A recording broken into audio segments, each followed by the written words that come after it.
Greetings, my fellow beings. My name is Amanda, and today we are going to be reviewing a video that I saw a little bit ago by the wonderful Gem Hubbard, who is the YouTuber of the channel Wheelsnoheels. And she made a video about things never to do to wheelchair users, and I wanted to go over that as an ambulatory wheelchair user. Now, what is an ambulatory wheelchair user? That is someone who is not paralyzed. They can get up and they can move and walk certain distances, but past a certain amount of distance, they need to be in a wheelchair. And that is me. So I can get up and walk around my house and not have to worry about needing a wheelchair around my house, or if it's a short distance in a building, then I don't really need to worry about that. But if we're going for a walk or something along those lines, then I do need to worry about whether or not I need a wheelchair. And usually if it's walking longer than 5 minutes, maybe even less, then I use a wheelchair. So I wanted to react to this video because a lot of the people that are talking in this video, because she asked her followers questions about wheelchair use, are people that are permanently in wheelchairs, and I just wanted to react to it as someone who is a sometimes wheelchair user. I don't really leave my house very much, so that's why I'm not in a wheelchair a lot, but when I do, I'm in a wheelchair. But first, I just wanted to give you an update on my festivities the last little bit.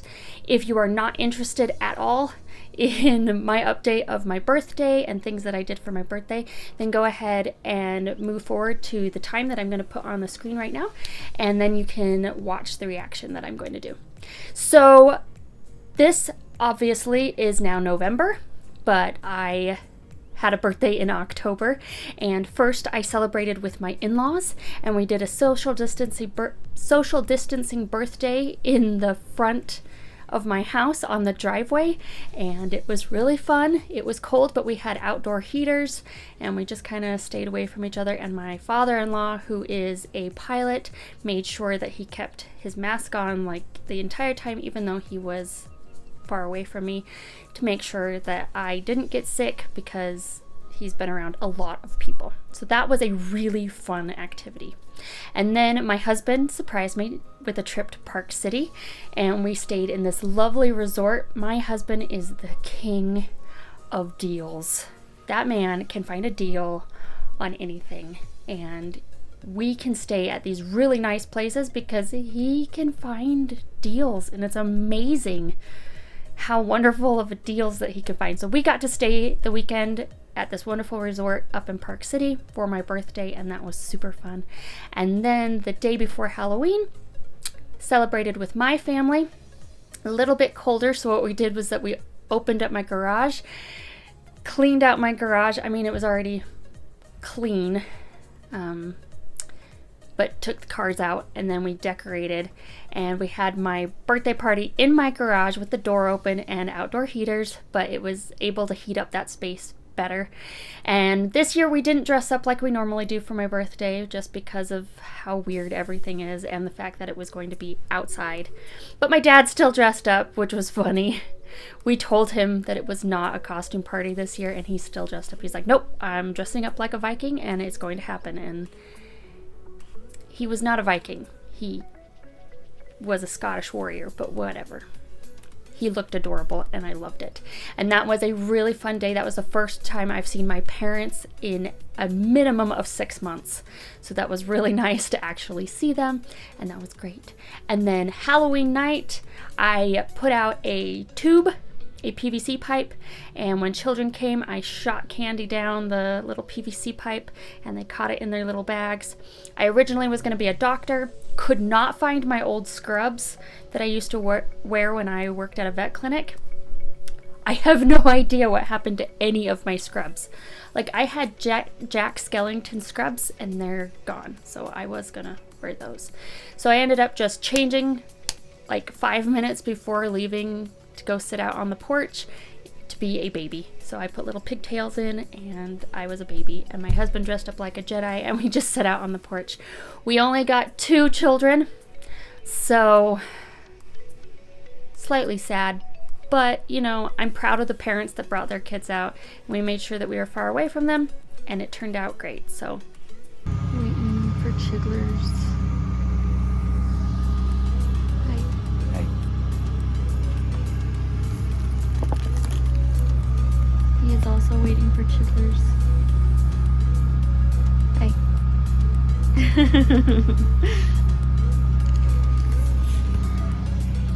I have been out here since 5, and I have not gotten a single trick-or-treater. And it is now 6:45. I even created this little candy chute so that no child has to be near me. Children? Children. Children are coming. It's been a fun October. So let's now get to the reaction to this video.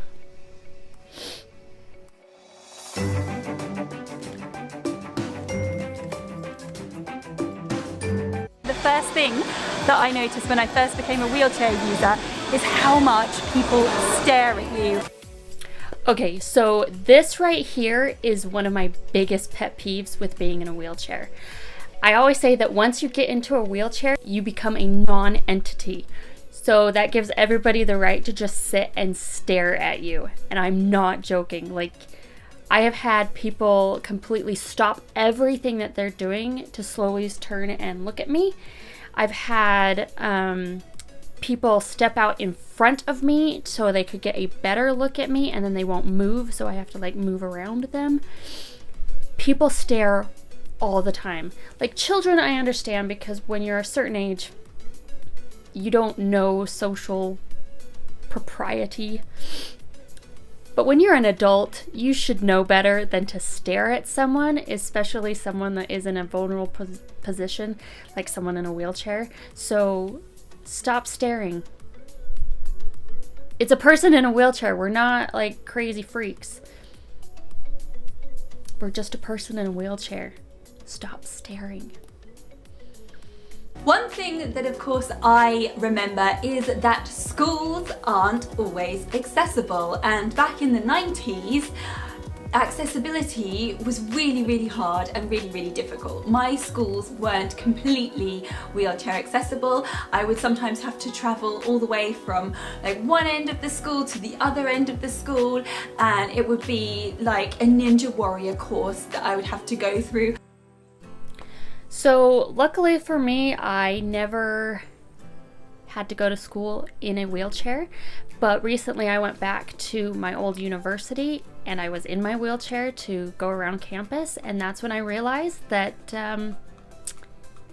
it was not as accessible as I thought it was. Like, I remember going to school there and thinking to myself, oh, they've done such a good job with accessibility. Look at all these ramps and look at these elevators and look at da-da-da-da-da. And then as a person that was in a wheelchair, I realized, no, like the ramps were too steep, or the elevators, the doors didn't stay open long enough and I got crushed in one of them. The sidewalks were just pothole ridden. If you wanted to get to an elevator, you had to go to the entire other side of the building. So I didn't have to go to school in that situation, but I now realize, looking back, that school really isn't as accessible as I thought it was, which is why I really think that people, when they create accessible areas for schools, that they should bring in people that have the different disabilities so that they know whether or not it actually is sufficient. Because I mean, we had one where there was a door button to open the accessibility door, and they had put a bunch of crap in front of the button, so I had to send my husband over a bunch of crap just to get to the button, just so that I could get inside the building. So I really think that they need people that are actually disabled in order to determine whether or not a building is actually accessible.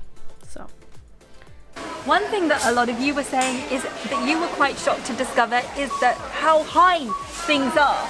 Just getting things off the top shelf can be really awkward, but not even when you're shopping. It's like when you go to bars, when you go out anywhere, everything is a lot higher. So this right here is 100% accurate. One, I can't reach anything on the top shelves, even if I do go to the store. But two, like everything is at eye level when you're in a wheelchair. I remember a couple of years ago, we went on a cruise with my in-laws, and everything, like the banister, for the balconies were right here. If I wanted to go to the buffet, right here. We went to a theater, right. So I couldn't see anything. So I was constantly like looking over to try and see what was going on. And it was so annoying that, and then if we'd go to like a cafe or something that was on the cruise, I couldn't ever see what was inside the cases, so my husband would have to just tell me what was in it, or I'd have to lift myself up. So it was ridiculous, and that happens a lot. And I remember telling my husband, I was like, never again. Like, this is ridiculous. Why on earth? Hire someone that's in a wheelchair to determine whether or not people can see on a cruise ship, because like there'd be the main area and there would be parties there and there would be like musicians and whatnot, and you'd be sitting there and you couldn't see anything because the railing was just right there. Oh my gosh, So hire someone in a wheelchair. It will make life so much easier. That.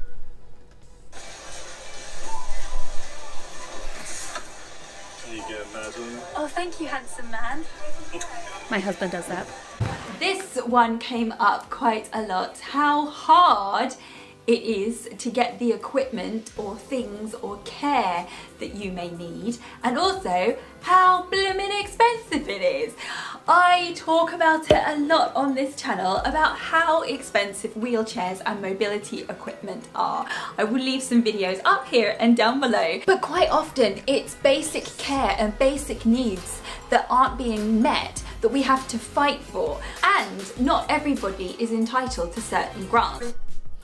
So my wheelchair that I have, the first one that I got that is just a manual one that my husband pushes, was actually one of my dad's old wheelchairs that, because he can walk now, because he was injured in the Middle East and they told him he would never walk again, he had a wheelchair, and then he now walks.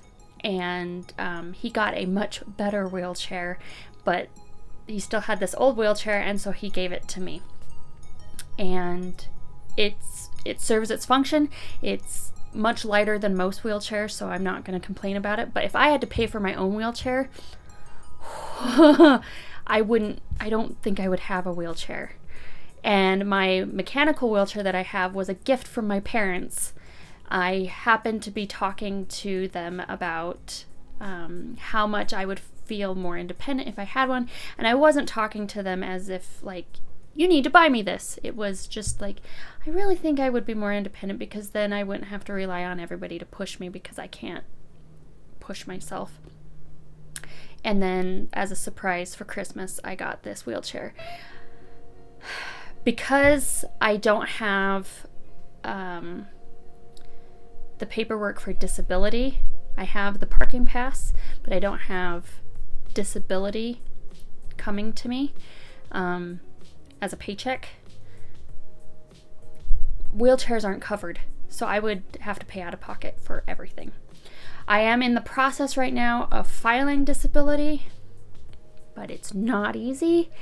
And I know that it's going to fail the first time, because almost everyone gets rejected the first time, so it's going to take a while. So we're moving ahead though.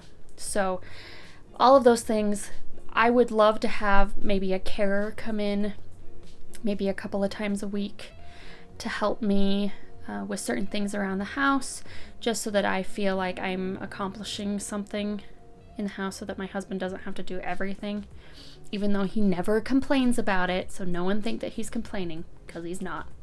But I wouldn't because I don't have the disability paperwork, having the government fund it would not happen. So I would have to pay out of pocket just to have a carer come in every once in a while.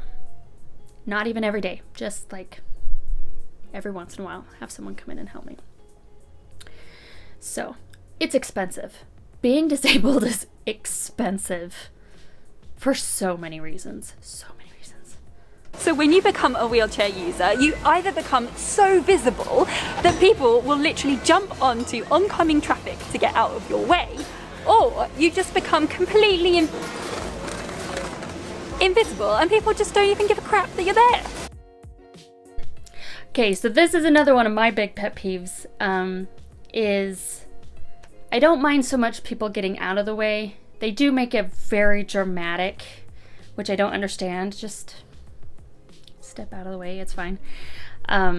It's the when I don't exist, because you become a non-entity, so they're either staring at you or they will step over you, and when you push the button to open the door, I've had people cut in front of me to try and get through the door before I could move forward, and literally put their leg over so they could step over my legs so that they could get in front of me to get into the building. That's happened more than once. Also, people using me as a step stool, that happens a lot. Or I've had someone set stuff on me while they're like rummaging through a shelf, and they would set things like, I don't want that, so let's see this. I'm like, I'm not a stool. Okay. So this is the thing.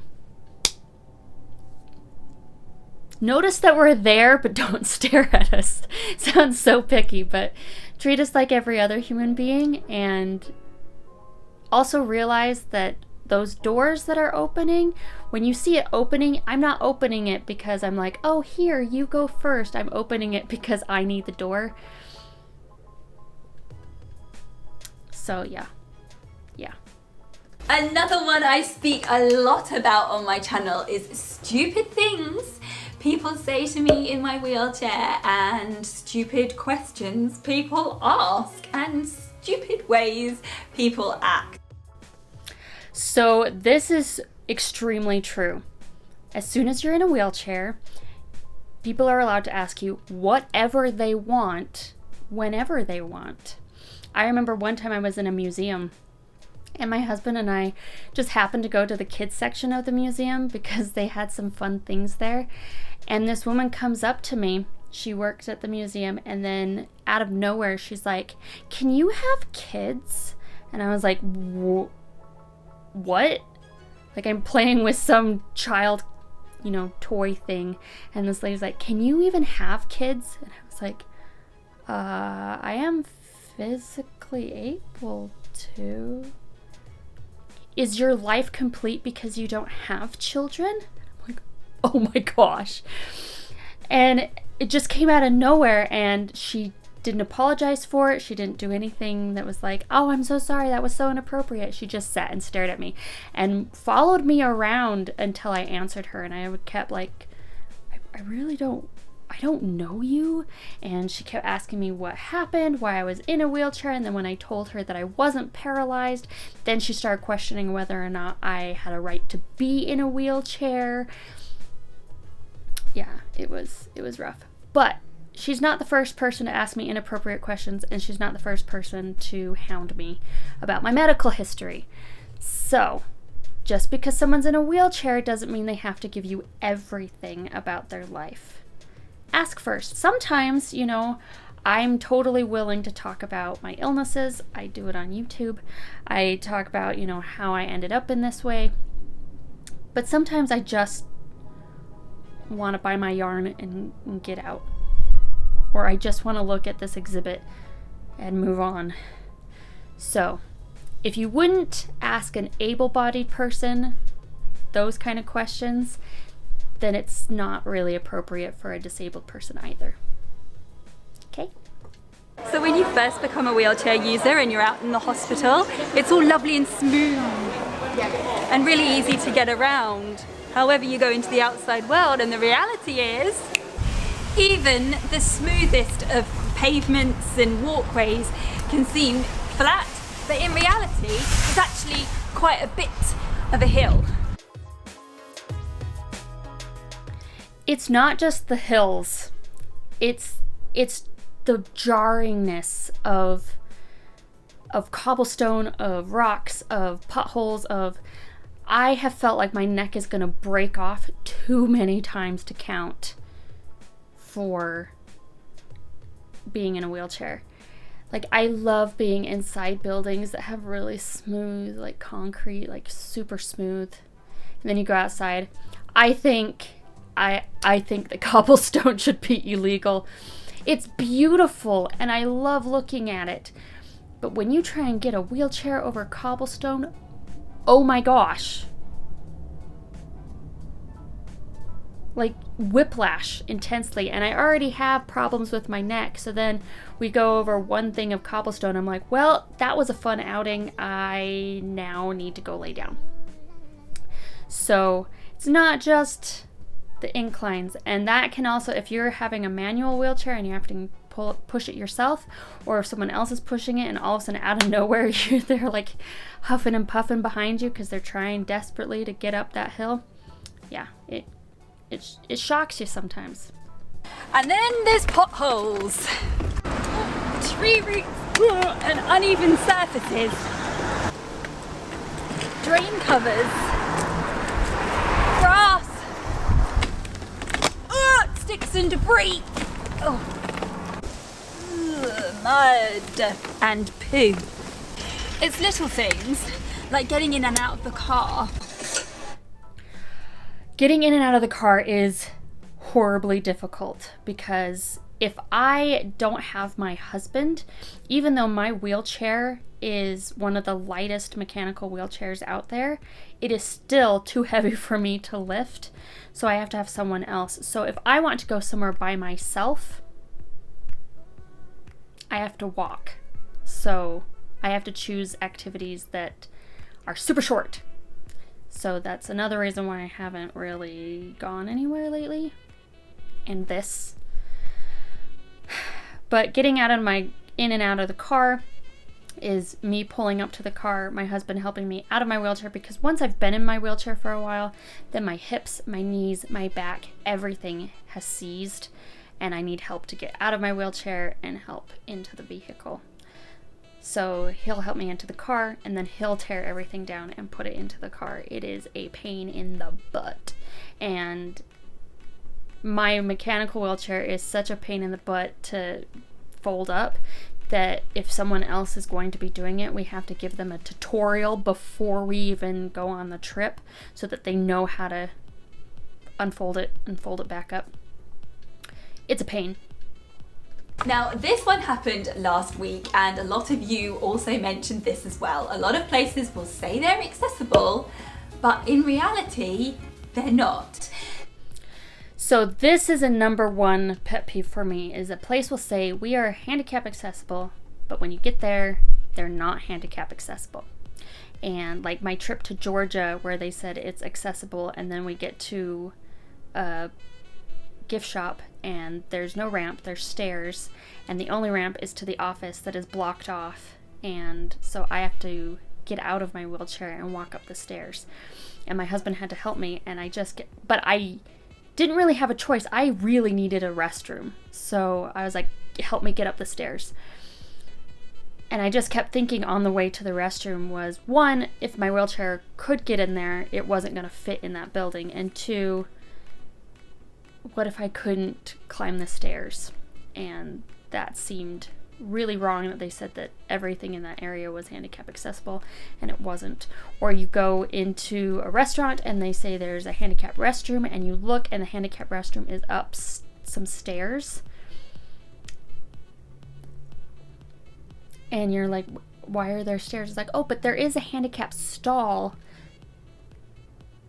That doesn't count. That doesn't count. So there's a lot of different things that say they're accessible, but when you get there, they're really not. Like, I've been on a lot of accessible hikes, and the potholes are so bad that I hurt myself or I can't maneuver around them. So those ones really tear at my soul, because I want to be out in nature. I want to go on hikes, because I used to go on hikes a lot, and all of a sudden I'm not allowed to. So if you say you're accessible, please be accessible. Once you become a wheelchair user, people assume that you are deaf and or stupid, as demonstrated here. Oh, here's one that's free DB. Come on, let's go.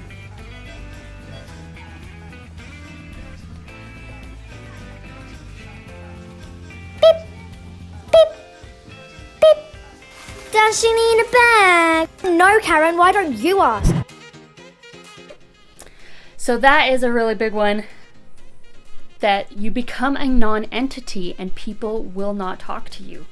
So I remember going through airport security, and the guy who was checking my ticket and my ID card kept talking to my husband saying, does she need this? Can she do this? And I'm like, I'm here. I can do that. Yes, I can. And he wouldn't talk to me the entire time. Or I go into stores and I'm looking at clothes or something, and someone asks my husband, is she looking for something important, or is she looking for this size, or is she, and I'm like, I'm right here. It's okay if you talk to me. Yeah, that happens a lot, where people will talk to the person with me. I've had my sister who's with me, and she's done the thing a lot where she's like, I don't know, ask her. And then they're always like, So we're human beings. Treat us like human beings. So that was the end of her video, and I loved this video because I could relate to all of them. It wasn't the exact same experience because I am not permanently in a wheelchair. I can get up and move. But a lot of the experiences are the same. And wheelchair usage, it doesn't matter if you are a paralyzed person or an ambulatory wheelchair user. If you need a wheelchair for whatever reason, do not feel ashamed about the fact that you need a wheelchair. Use what you need. Make your life easier. It took me a while to finally say, you know what, I need a wheelchair, because I walked with a cane for a long time and it wasn't really helping. And finally I was just like, I need a wheelchair. And I had to swallow my pride and get in a wheelchair. A lot of people don't have a choice though. You're in a wheelchair. So if you need a wheelchair for whatever reason, don't be ashamed of the fact that you have to use a tool in order to make your life easier. It's okay. And just know that you're not the only one going through all of these things that wheelchair users go through. It's frustrating. It's annoying. Sometimes you want to tear your hair out. But it's a tool that you can use in order to make your life easier. And it's okay. So don't feel bad about it. So that is my video for the week. I hope that you enjoyed it. I hope you learned something. If you're a wheelchair user, I hope that you found something to relate to. If you're not a wheelchair user, I hope you learned a little bit about what wheelchair users go through, and that there are different types of wheelchair users, and not everyone that is in a wheelchair is paralyzed. So, if you see someone getting out of a wheelchair and walking, don't scream at them and tell them that they're faking, because there's a lot of reasons that people need to be in wheelchairs. That's another one of my pet peeves. If you enjoy learning about the different chronic illnesses that are out there, or different disabilities that are out there, or you just want to watch me being me, then go ahead and click that subscribe button, and go ahead and click that like button, because that tells the YouTube algorithm that this video needs to go up in front of more people. Remember to be kind. Kindness is free, so give it out to everyone, and I'll see you next time. Bye.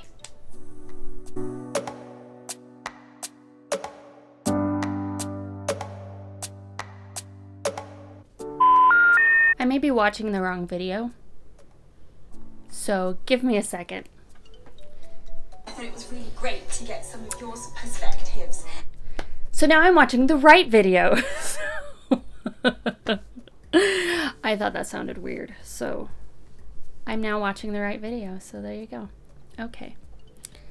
All right.